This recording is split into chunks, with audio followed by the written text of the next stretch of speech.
Hare Krishna, Krishna Krishna, Hare Hare, Hare Rama, Rama Rama, Hare Hare. Hare Krishna, Krishna Krishna, Hare Hare, Hare Rama, And now Chapter 9, Punishment, from Canto 6, Chapter 1, texts 41 through 45 of the Srimad Bhagavatam.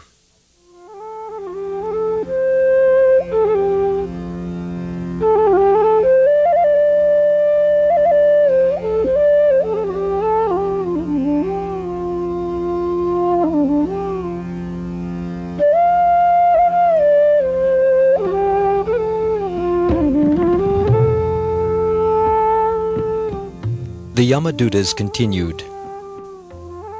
The supreme cause of all causes, Narayan, is situated in his abode in the spiritual world, but still he controls the entire cosmic manifestation according to the modes of material nature, goodness, passion, and ignorance. In this way, all living entities are awarded different qualities, different names, such as Brahmana, Kshatriya, and Vaishya, different duties according to the Varnashram institution, and different forms. Thus Narayan is the cause of the entire cosmic manifestation. The sun, fire, sky, air, demigods, moon, evening, day, night, directions, water, land, and the Supersoul himself all witness the activities of the living entity. The candidates for punishment are those who are confirmed by these many witnesses to have deviated from their prescribed duties. Everyone engaged in fruitive activities is suitable to be subjected to punishment according to his sinful acts. O inhabitants of Vaikuntha, you are sinless, but those within this material world are all fruitive workers, whether acting piously or impiously. Both kinds of action are possible for them, because they are contaminated by the three modes of nature, and must act accordingly. One who has accepted a material body cannot be inactive, and sinful action is inevitable for one acting under the modes of material nature. Therefore, all the living entities within this material world are punishable. Thus, in proportion to the extent of one's religious or irreligious actions in this life, one must enjoy or suffer the corresponding reactions of his karma in the next.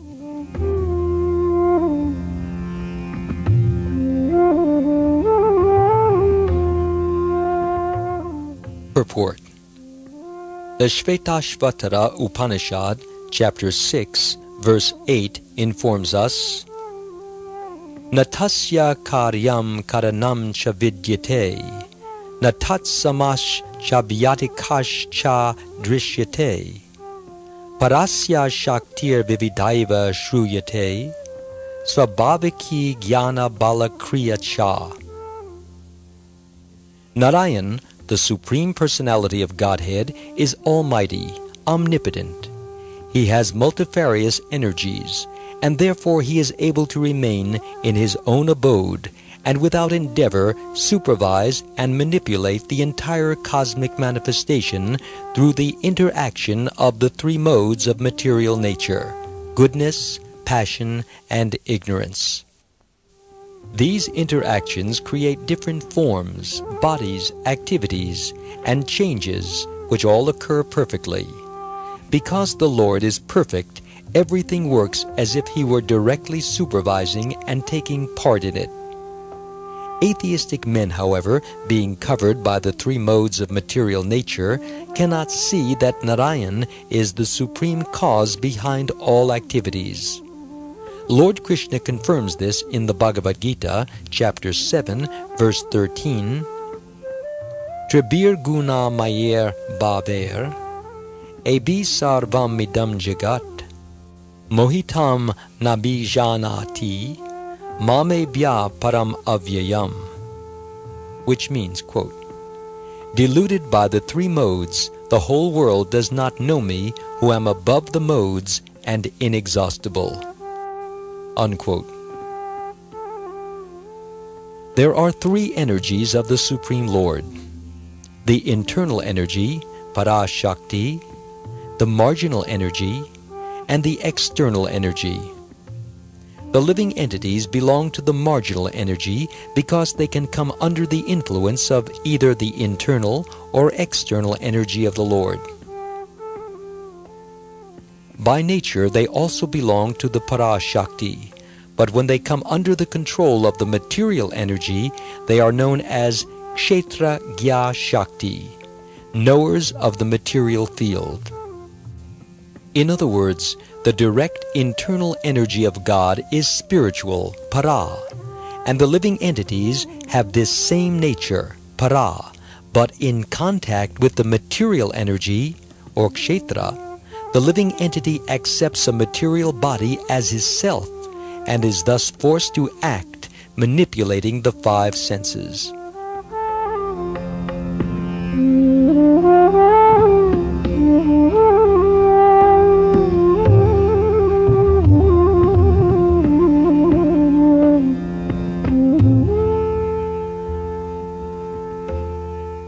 The Yamadutas say that everyone with a material body must work. An ant and an elephant both have to work. The ant requires only a grain of sugar for his sustenance, whereas the elephant requires 300 kilograms of food daily, but both must work for it. Foolish people say that the Vaishnavas do not work, but the Vaishnavas work for Krishna 24 hours a day. They are not idle do-nothings. While we are in this material world, we have to work. But we work for Krishna. That is not really work or karma. It is dharma, practical religion. Unless one works for Krishna, all his labor is adharma, irreligious sense gratification. The real aim of life is to satisfy Krishna, and Varnashram Dharma is the institution of that ideal in human society. The Varnashram system divides society into 4 spiritual orders, or ashrams, and 4 social classes, or varnas. The spiritual orders are the brahmacharis, celibate students, the grahastas, householders living under spiritual regulation, the vanaprasthas, retirees, and the sannyasis, or renunciants. The 4 social orders are the brahmanas, intellectuals, the kshatriyas, warriors and administrators, the vaishyas, farmers and businessmen, and the shudras, manual laborers. Without the principles of Varnashram Dharma, human society is almost animal society. Indeed, human civilization begins when human beings accept the 4 social and spiritual divisions of society according to quality and work. As Krishna says in the Bhagavad-gita, chapter 4, verse 13, Chatur varnyam maya shrishtam guna karma vibhagasha, which means, quote, I have created the 4 social divisions according to quality and work, unquote.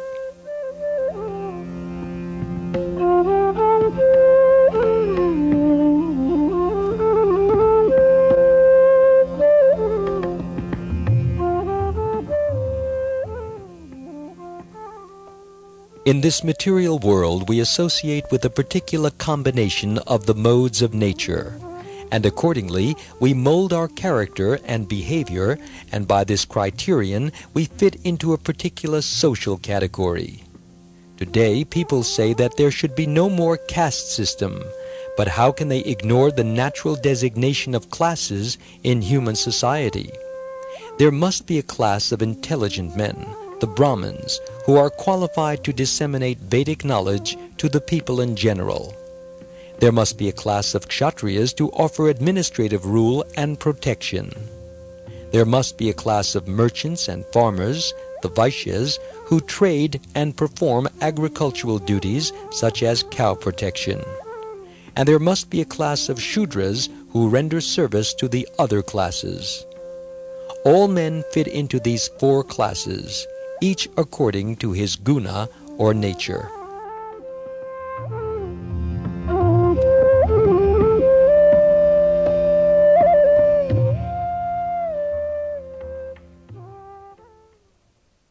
Whatever our varna or ashram, however, the perfection of our work is to satisfy Vishnu or Krishna. The Lord states this in the Bhagavad-gita, chapter 3, verse 9. Yagyarthat karmano nyatra, loko yam karma bandhana, tad artham karma konteya, mukta sangha samachara. Which means, quote, work done as a sacrifice for Vishnu has to be performed. Otherwise, work causes bondage in this material world. Therefore, O Arjun, perform your prescribed duties for his satisfaction, and in that way you will always remain free from bondage. Unquote. This is the sum and substance of human life. Since we have to work, we should work for Krishna. Then we are saved from all sinful reactions. But if we work for our personal sense gratification, we will become entangled in the reactions, lifetime after lifetime. It is not possible for a person to get out of the clutches of repeated birth and death as long as he continues to pursue sense gratification.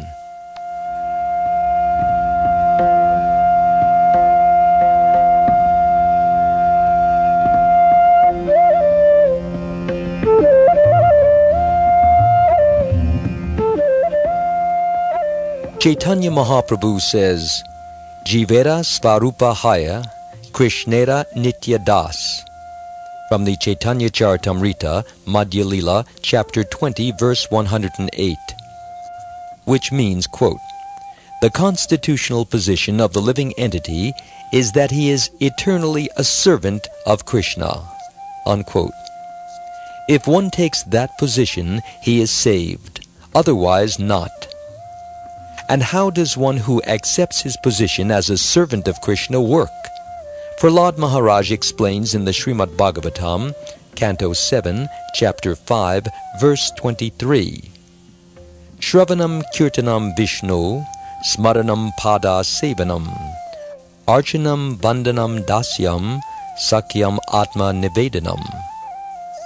Which means, quote, hearing and chanting about the transcendental holy name, form, qualities, paraphernalia, and pastimes of Lord Vishnu, remembering these, serving the lotus feet of the Lord, offering the Lord respectful worship, offering prayers to the Lord, becoming his servant, considering the Lord one's best friend, and surrendering everything to him. These are the 9 processes of pure devotional service. Unquote. In order to take up these processes seriously, one must accept the regulative principles for spiritual life. No meat eating, no illicit sex, no intoxication, and no gambling. Then one will be able to accept the injunction to chant the Hare Krishna Maha Mantra and always be engaged in the service of the Lord in one of the above 9 ways. If we accept this authority, our life will be successful both spiritually and materially. Otherwise, we will have to be satisfied with indulging in sense gratification, performing sinful activities, suffering like dogs and hogs, and enduring repeated birth, old age, disease, and death. We accept the body as our self, thinking, I am this body. However, we are not the body, but rather the owner of the body, just as we are not our apartment, but rather the owner or resident of the apartment. The soul is called Dehi, one who possesses a body.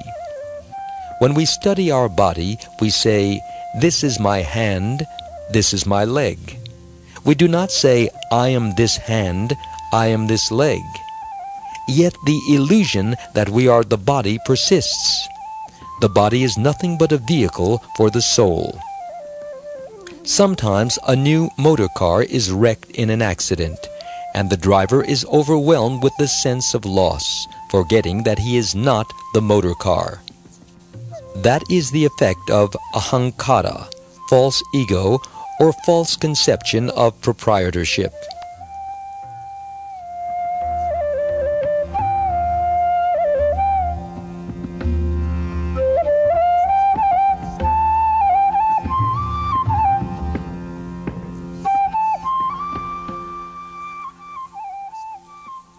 Because we are covered by ignorance, we have forgotten what our previous body was. Even in this life, we do not remember that we were once babies on the laps of our mothers. So many things have happened in our lifetime, but we do not remember them all. If we cannot even remember things that have happened in this life, how can we remember our last life? A person engages in sinful activities because he does not know what he did in his past life to get his present materially conditioned body, which is subjected to the threefold miseries, those produced by his own body and mind, those caused by other living entities, and those arising from natural disasters.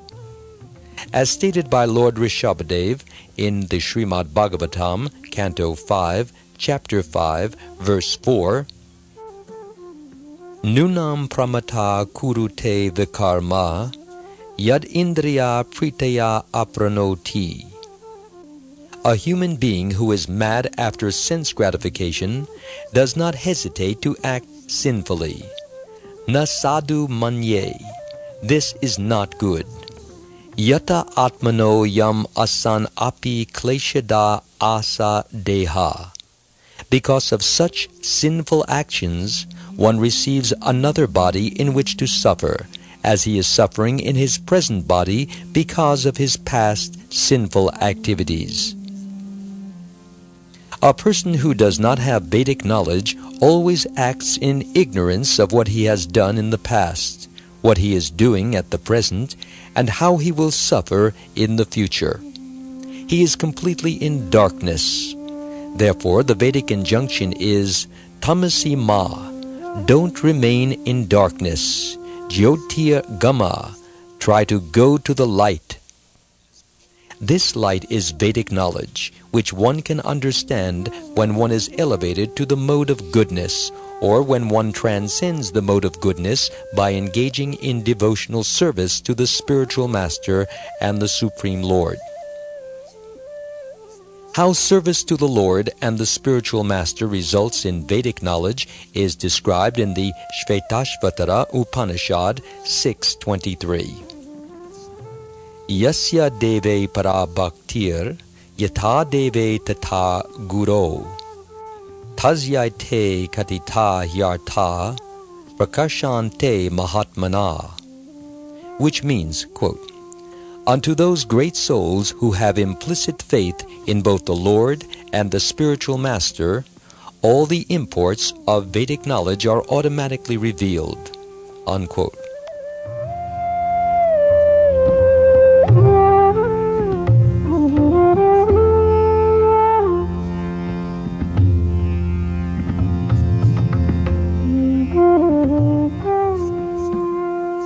The Vedas enjoin tad vigyarnartam sa gurum eva bigachet. One must approach a spiritual master who has full knowledge of the Vedas and be directed by him in order to become a devotee of the Lord. Then the knowledge of the Vedas will be revealed. When the Vedic knowledge is revealed, one need no longer remain in the darkness of material nature. According to his association with the material modes of nature, goodness, passion, and ignorance, a living entity gets a particular type of body. The example of one who associates with the mode of goodness is a qualified Brahman. Such a Brahman knows past, present, and future because he consults the Vedic literature and sees through the eyes of Scripture, Shastra Chakshu. He can understand what his past life was, why he is in the present body, and how he can obtain liberation from the clutches of Maya and not accept another material body. This is all possible when one is situated in the mode of goodness. Generally, however, the living entities in this material world are engrossed in the modes of passion and ignorance. One who is in the mode of ignorance cannot know what his past life was or what his next life will be. He is simply interested in his present body. Even though he has a human body, a person in the mode of ignorance and interested only in his present body is like an animal. For an animal, being covered by ignorance, thinks that the ultimate goal of life is immediate happiness, to eat and have sex. A human being must be educated to rise above this platform, to understand his past life and how he can endeavor for a better life in the future. There is even a book called the Bhrigu Samhita, which reveals information about one's past, present, and future lives according to astrological calculations. Somehow or other, one must be enlightened about his past, present, and future. One who is interested only in his present body and who tries to enjoy his senses to the fullest extent is understood to be engrossed in the mode of ignorance. His future is very, very dark. Indeed, the future is always dark for one who is covered by gross ignorance.